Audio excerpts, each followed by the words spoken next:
नमस्कार। आज का वीडियो जो मैंने कल बनाया था, कल नहीं परसों मैंने डाला था, उसी के आगे मैं उसको कंटिन्यू करूँगी क्योंकि बच्चों ने कहा कि मैम उतना तो कम आएगा। हालांकि बायो के बच्चे कम हैं, तो ये जनरल नॉलेज के जितने बच्चे हैं वो सब देख लेंगे, इसलिए ये बनाना मुझे लगा कि ठीक होगा। तो इसमें छोटा सा वीडियो होगा, आप लोग पूरा देखिएगा, ठीक है। ज़्यादा बड़ा मैं बनाती भी नहीं हूँ कि 28 मिनट का बना दिया, 1 घंटे का बना दिया, तो फिर उसमें बच्चे सोचते हैं कि अरे तो इतना बड़ा है कैसे देखेंगे। तो शॉर्ट में होगा और पूरा आपका इसमें लिखा है। अगर आप नहीं भी सुनना चाहते हैं तो उसको आप इजीली जो है पढ़ सकते हैं एक एक लाइन में। मैं इसको समझा दे रही हूँ, तो इजीली आप लोग करके आसान लैंग्वेज में एकदम, तो आप लोग हमेशा के लिए उसको याद रख सकते हैं क्योंकि ये हर जगह पूछा जाता है। चाहे वो एसएससी का एग्ज़ाम हो, चाहे यूपीपीसीएस का एग्ज़ाम हो, चाहे यूपीएससी का एग्ज़ाम हो, वो मैच द फॉलोइंग में दे देता है। जो ये आप देख रहे हैं ना, ये वाले नेम जो साइंटिफिक नेम है, ये आपका मैच द फॉलोइंग में दे देता है। विटामिन ए का क्या होता है, बी का क्या होता है, सी का क्या होता है, और उनके टाइप्स का भी दे सकता है। इसलिए मैंने सोचा ये बनाना उचित होगा। तो चलिए हम लोग टाइम को ना गंवाते हुए आगे बढ़ते हैं। अगर आप चैनल पे नए हैं, आपको उपयोगी लगता हो, तो इसको ज़रूर सब्सक्राइब कीजिएगा। देखिए सबसे पहले विटामिन ए की बात करते हैं हम लोग। विटामिन ए जो है दूध में मिलता है, मक्खन में मिलता है, हरी सब्जियों में मिलता है, और सबसे ज़्यादा जो है मछली के लिवर में मिलता है। आपने सुना होगा कॉड लिवर ऑयल, ठीक है, कॉड ऑयल या लिवर ऑयल, तो वो उसमें आपको सबसे ज़्यादा। और दूसरी चीज़ है, इसका महत्व क्या होता है, संक्रमण रोधी, मतलब जो भी आपकी बॉडी में संक्रमण होने की संभावना है वो ये विटामिन कम कर सकता है, वृद्धि करता है।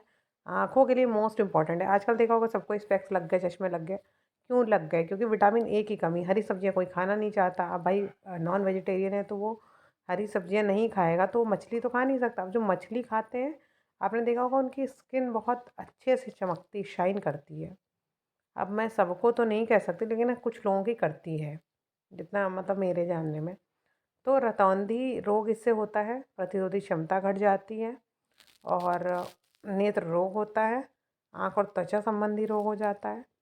तो ये सारी चीज़ें आपको ध्यान रखनी है। बहुत सिंपल है। अभी हम लोग जब रिवीजन करेंगे एक बार, तो मैं उसमें फिर से इसको एक एक लाइन में बता दूँगी। फिर नेक्स्ट आता है, देखिए ए टू भी है। ए टू इतना इंपॉर्टेंट नहीं, फिर भी देख लीजिए, डिहाइड्रेट रेटिनॉल है इसमें, ठीक। फिर उसके बाद बी कॉम्प्लेक्स आता है, विटामिन बी को कहते हैं। तो इसमें क्या है कि 15 विटामिन का जटिल मिश्रण है। अच्छा, 15 विटामिन में से पहला विटामिन आता है आपका विटामिन बी 1। फॉर्मूला आप देख रहे होंगे, स्वीटल H18N4Cl2OS। अब इस क्या क्या इसके स्रोत होते हैं, हम लोग को ये पता होना चाहिए। दूध, दाल, हरी सब्जियां, मांस, मछली। देखिए एक बात मैं बता दूं और उसको दिमाग में हमेशा रखिएगा। दूध ऐसी चीज़ है जिसमें आपको पांचों चीज़ें पोषण की मिलेंगी। विटामिन, ठीक, विटामिन हो गया आपका, फिर फैट हो गया आपका, प्रोटीन्स हो गए आपके। प्रोटीन भी भरपूर मात्रा में होता है, विटामिन भी भरपूर मात्रा में होता है, खनिज लवण तो होते ही हैं, और उसके अलावा आपका फैट भी होता है, कार्बोहाइड्रेट भी होता है। तो दूध एक ऐसी चीज़ है, अगर आप लेते हैं उसको अच्छी मात्रा में, तो आप संपूर्ण आहार, एक तरह से बैलेंस डाइट को ग्रहण कर रहे हैं, ठीक है। तो देखिए इसमें दूध, हरी सब्जियां, मांस, मछली, यीस्ट। अब यीस्ट सोचेंगे, यीस्ट तो जिन्होंने बायो पढ़ रहे होंगे उनको तो पता ही होगा, लेकिन यीस्ट जो है आपने देखा होगा कि ये जो है सूक्ष्म जीव की तरह ही कह सकते हैं आप इसको। आप देखेंगे जब माइक्रोस्कोप से, आपको समझ में आएगा कि इसकी संरचना कैसी होती है। देखिए शरीर के विकास के लिए आवश्यक है तंत्रिका तंत्र को सुचारू। भाई तंत्रिका तंत्र अगर ढंग से काम नहीं करेगा ना, तो सारी चीज़ें ख़त्म हैं, डिसबैलेंस्ड हैं और ख़त्म है। और इसका रोग कौन सा होता है? बेरी होता है। आमाशय का रोग हो जाता है। आमाशय नहीं समझ पा रहे होंगे कई लोग, तो ये पेट का। स्त्रियों में दूध की अनियमितता हो जाती है इसमें। फिर शारीरिक हो जाता है। फिर विटामिन बी 2 देख लेते हैं। चावल की भूसी वृद्धि कारक हार्मोन है, और शारीरिक वृद्धि में कमी हो जाती है इसकी कमी से, ठीक है। इसका राइबोफ्लाविन नाम है, याद रखिएगा। ये आपका ये है पार्ट। नेक्स्ट पार्ट लेकर के आऊँगी, तो आगे बढ़ूँगी मैं। तब तक के लिए धन्यवाद, नमस्कार।